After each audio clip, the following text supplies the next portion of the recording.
যুবক, আজকে তোমাদেরকে বলি, তুমি যদি মুসলমানের সন্তান হয়ে থাকো, তাহলে আজকে তোমাকে এই চিন্তা করতে হবে, এমন কাজ আমি করব না যেই কাজের জন্য আমাকে মৃত্যু পরবর্তী জীবনে আমাকে গুনাহ পেতেই থাকবো, এই কাজ আমি করব না। এটা মুসলমান, এটা হলো মুহাম্মদ সাল্লাল্লাহু আলাইহি সাল্লামের কলিজার টুকরা উম্মত, এটা হলো উম্মতের পরিচয়। আজকে আপনি আশ্চর্য হবেন, গোটা পৃথিবীতে এখন নেট ব্যতীত মানুষ থাকতে পারে না। আজকে যুবকগুলি এগুলি ছাড়া থাকতে পারে না। আজকে যুবকগুলি নিজেকে বিভিন্নভাবে সমাজের মধ্যে পরিচয় তুলে ধরছে, তারা মুসলমানের সন্তান, এই পরিচয় আজকে সমাজের মধ্যে হচ্ছে না। আল্লাহ সুবহানাহু ওয়া তাআলা আমাদেরকে বলছেন, ইন্না নাহনু নুহয়িল মাউতা ওয়া নাকতুবু মা কদ্দামু, আমি তো মৃতদেরকে জীবিত করি। আল্লাহ বলেন, আমি মৃতদেরকে আবার জীবিত করব এবং তাদের কৃতকর্মগুলি আমি সবগুলি লিপিবদ্ধ করে রাখি। ওয়া কুল্লা শাইইন আহসাইনাহু ফি ইমামিন মুবিন, আর প্রত্যেকটি জিনিস সংরক্ষিত আছে তোমার জীবনের, প্রত্যেকটি জিনিস সংরক্ষিত আছে।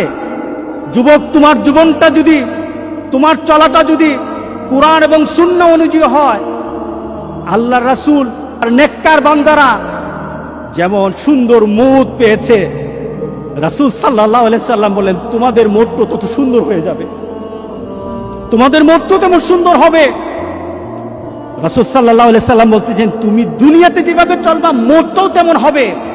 কোনো ধরনের খারাপই যদি তোমার মধ্যে থাকে, তুমি যদি খারাপ নীতিতে চলো, তুমি খারাপ দৃশ্য নিয়ে চলো, তোমার হাতে খারাপ থাকে, তোমার ঘুমের সময় খারাপ জিনিস তোমার সাথে থাকে, তুমি তোমার বন্ধু বান্ধবের সাথে যখন আড্ডা দাও তখন তুমি খারাপ কোনো দৃশ্য নিয়ে তুমি কথা বলো, তুমি তোমার বন্ধু বান্ধবের সাথে যখন কথা বলো তোমার ভিতরে খারাপ চিন্তা থাকে, তোমার মতটাও তেমন খারাপই মত হবে।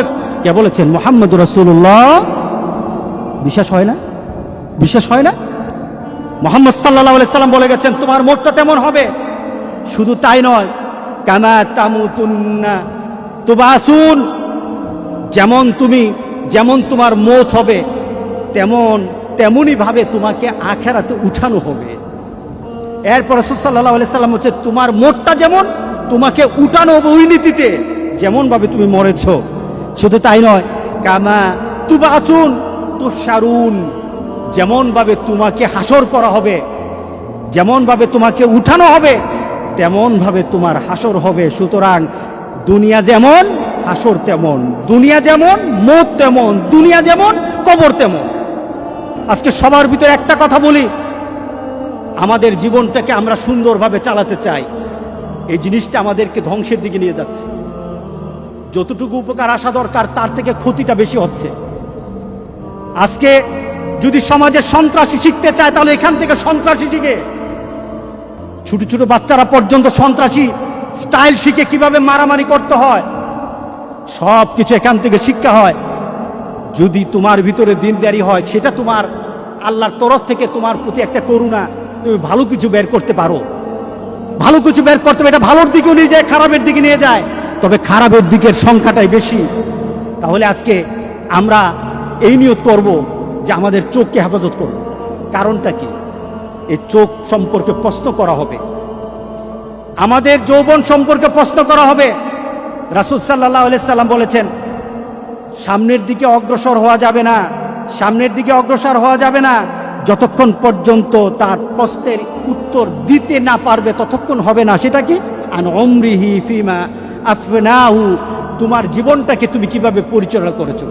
আরেকটা হলো শাবাবি ফিমা আবলাহু, তোমার যৌবনকে তুমি কিভাবে ব্যয় করেছো। এই প্রশ্নগুলো আসবে। কবরও যেমন প্রশ্ন, হাসরের ময়দানে প্রশ্ন আছে। তাহলে চলুন আমরা পরিবর্তন হয়ে যাই। এই চোখকে আল্লাহ সুবহানাহু ওয়া তাআলা, প্রত্যেকটি মানুষের চোখ যেন আল্লাহ হেফাজত করে, প্রত্যেকটি মানুষের কানকে যেন আল্লাহ হেফাজত করে। আল্লাহর কাছে বেশি বেশি করে চান। চোখ যদি ধরা খেয়ে যায়, কান যদি ধরা খেয়ে যায়, বাঁচার আর উপায় নাই। একটা ছোট্ট ঘটনা, আমি হজে গিয়ে বইটা কিনেছিলাম, আরবের এক পুলিশের জীবনী। সে তার পুলিশের চাকরি করতে গিয়ে জীবনে যে যে ঘটনাগুলি তাকে তার হৃদয়ে দাগ কেটেছে, এমন কিছু ঘটনা সে জানিয়েছে। তার ডিউটি ছিল এক পুলিশ, সে একটা অ্যাক্সিডেন্ট হলো, দৌড়ে গেল, পুলিশ তাড়াতাড়ি তার কাছে গেল, দেখলো একটা যুবক গাড়ি অ্যাক্সিডেন্ট করেছে। সে তাড়াতাড়ি সে ছেলেটার কাছে গেল, দেখলো যে তার ছেলেটার অবস্থা খুব খারাপ হয়ে গেছে, কিন্তু তার গাড়ির মধ্যে কোরআন তেলাওয়াত হচ্ছিল। গাড়ির মধ্যে কি চলছিল? কোরআন তেলাওয়াত চলছিল। গাড়িতে কোরআন তেলাওয়াত চলছিল। সে ড্রাইভ করতেছে, সে কোরআন তেলাওয়াত শুনতেছিল। ওই মুহূর্তে সে অ্যাক্সিডেন্ট হয়েছে, তার মুখে যেন বিড় করে কোরআন তেলাওয়াত চলছিল। সে বিড় করে কোরআন তেলাওয়াত পড়ছিল। সে পুলিশ বলতেছে, আমি ছেলেটাকে কুলে নিলাম, দেখলাম মুখটা একটু নড়ে, কোরআন তেলাওয়াতের মতো একটু শব্দগুলি বের হয়, আমি বুঝি না। এক পর্যায়ে সে আস্তে করে সে ঢলে পড়ে গেল, তার মৃত্যু হয়ে গেছে। খবর নেওয়া হলো, তাড়াতাড়ি তার খবর নেওয়া হলো, তাকে তার মোবাইল থেকে তার বিভিন্নভাবে তার পরিবারের সাথে যোগাযোগ করা হলো। যোগাযোগ করে সে জানা গেল এই ছেলেটা প্রতি বৃহস্পতিবার তার দাদির কাছে যেত। তার দাদি আছে গ্রামের বাড়িতে, 200 মাইল ড্রাইভ করে দাদির কাছে যেত। প্রতি বৃহস্পতিবার যেত, দাদির সাথে থাকতো, শুক্রবার নামাজ পড়ে আবার সে ফিরে আসতো, রিয়াদে চলে আসতো। প্রতি বৃহস্পতিবার যেত, আর যাওয়ার সময় সে গাড়ির মধ্যে কোরআন তেলাওয়াত ছাড়তে কোরআন তেলাওয়াতের সাথে মুখ মিলাতে পড়তে সে দাদির কাছে বসতো, আবার বাড়ি থেকে ফিরে আসতো। এটা ছিল তার অভ্যাস। লং ড্রাইভে বের হতো, কোরআন তেলাওয়াত শুনতে যেত। সেইভাবে কোরআন তেলাওয়াত শুনতে কোরআনের অনেকটা হাফেজ হয়েছিল। ছেলেটা কোরআন তেলাওয়াতের সাথে দুনিয়া থেকে বিদায় হয়ে গেল। আরেকটা ছেলের অ্যাক্সিডেন্ট সে বর্ণনা করলো। অ্যাক্সিডেন্টের সাথে কাছে গেল, গিয়ে দেখলো গাড়িতে গান বাজে। তো সে বললো, পুলিশ বলতেছে, আমি তাড়াতাড়ি তাকে কুলে নিলাম, তাকে চেষ্টা করলাম তার শেষ মুহূর্তে একটু কোরআন তেলাওয়াত শোনানোর জন্য, একটু তালকিন করার জন্য, কলেমা পড়া শিখে তাকে একটু শোনানোর জন্য। যতবার আমি তালকিন করি, যতবার আমি লা ইলাহা ইল্লাল্লাহ, যতবার আমি কালেমা পড়াই, ততবার সে গান গায়। নাউজুবিল্লাহ বলি। কারণ তার মধ্যে কিসের গানের যে স্মৃতি, গানের যে একটা মানসিকতা, গানে এতক্ষণ শুনতে ভিতরে যে গানের একটা ভালোবাসা তো তার রয়ে গেছে, যায় না। যেমন তার দুনিয়ার জিন্দেগি ছিল, তেমন তার মৌত হয়েছে। গান শুনতে সে চলছিল, আর গান শুনতে তার মৌত হলো। এবার বলেন তো দেখি, তাকে কাল হাসুরের দিন কি কোরআন তেলাওয়াত অবস্থা উঠবে নাকি গান অবস্থা উঠবে? বলেন। তুমি জানো না তোমার মৌত কখন, পৃথিবীর কেউ জানে না তার মৌত কখন। সুতরাং তোমার মৌতটা যেন এমন না হয়, মৌতের পরে এমন রেকর্ড তোমার দুনিয়াতে থাকবে যে রেকর্ডের কারণে তুমি কবরে শুয়ে গুনাহ পাবা। এমন রেকর্ড যেন তোমাদের না থাকে। আমাদের এমন সতর্ক হওয়া দরকার আছে কিনা বলেন? আমরা আরেকজনকে বলবো, আমাদের বন্ধুদেরকে আহ্বান করব, এই কাজ আমরা করব না। আপনাদের পরিবারে আপনাদের সন্তানগুলি তাদের মোবাইলগুলি কি অপারেট করে, এই মোবাইলগুলি দিয়ে তারা কি করে, আপনাদেরকে এটা চেক করতে হবে, দেখতে হবে আপনাদের সন্তানেরা কি করে। যুবক, তোমাদের জন্য খুব কঠিন সমাজ তোমাদের সামনে। আমার সবচেয়ে একজন প্রিয় আরবের এক আলেম শেখ মোহাম্মদ আল আরিফি অত্যন্ত তেজস্বী কথা বলে, অত্যন্ত ঘটনমূলক কথা বলে। ওনার একটা আলোচনায় উনি বললেন, ওনার এক বন্ধু, যুবক শুনো, ওনার এক বন্ধু সে ইন্টারনেটে খুব এক্সপার্ট ছিল। সে একবার সার্চ করে একটা ইন্টারনেটের ওয়েবসাইটে ঢুকে গিয়ে দেখলো ওয়েবসাইটটা একটা নোংরা ওয়েবসাইট, সেটাকে চিনল। এরপরে শেখের কাছে এসে বলল, শেখ, আমি ওয়েবসাইটে ঢুকে যা দেখলাম এটা বিশ্বাস করার মতো না। কি দেখেছেন? শেখ জিজ্ঞাসা করলো, কি দেখেছেন? দেখলাম একটা যুবক একটা ওয়েব পেজ কিনেছে, অনেক টাকা দিয়ে কিনেছে। তার 5 বছরের জন্য একটা কন্ট্রাক্ট করেছে, টাকা দিয়েছে 5 বছর। কি ব্যাপার? 5 বছর ওই কোম্পানি তাকে প্রতি সপ্তাহে বিভিন্ন ছবি লুট তাকে করবে, সেন্ড করবে, বিভিন্ন ছবি পাঠাবে প্রতি সপ্তাহে। সে টাকা দিয়ে সেটা কন্ট্রাক্ট করেছে, এটাকে পেজটাকে কিনেছে, একটা ফাইল করেছে, তার বন্ধু বান্ধবকে বলেছে আমার কাছে এমন একটা পেজ আছে, তোমরা যদি মনে চায় তোমরা লিঙ্ক দিতে পারো, আমার সাথে শেয়ার করতে পারো। যুবক শুনে নাও, তুমি আমার সাথে শেয়ার করতে পারো।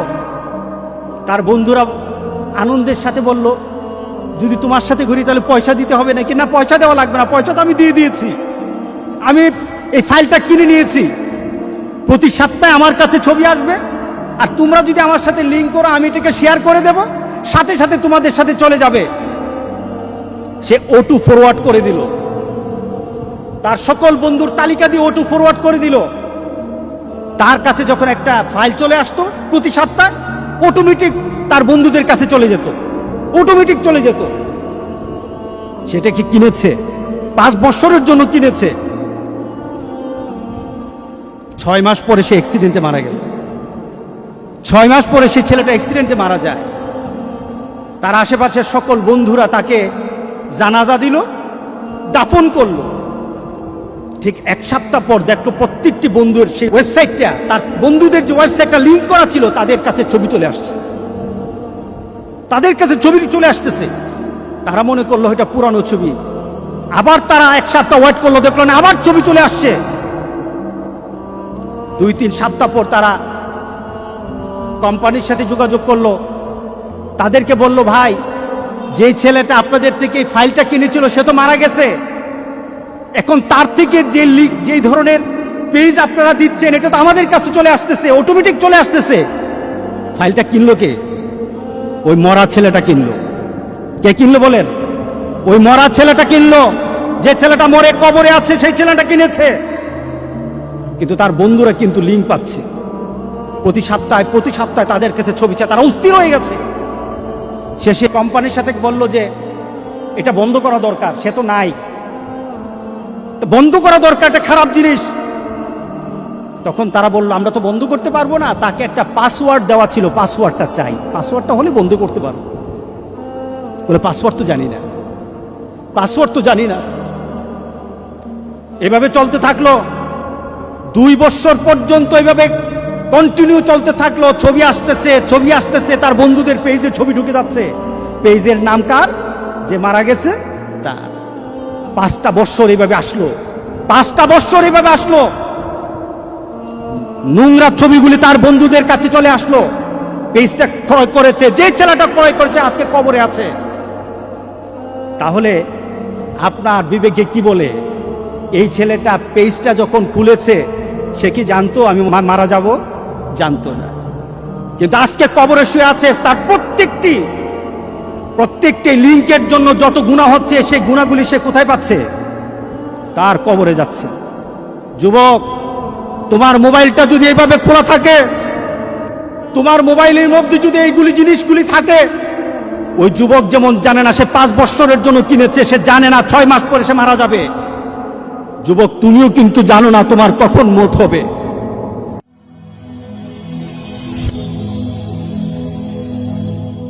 Rose TV 24.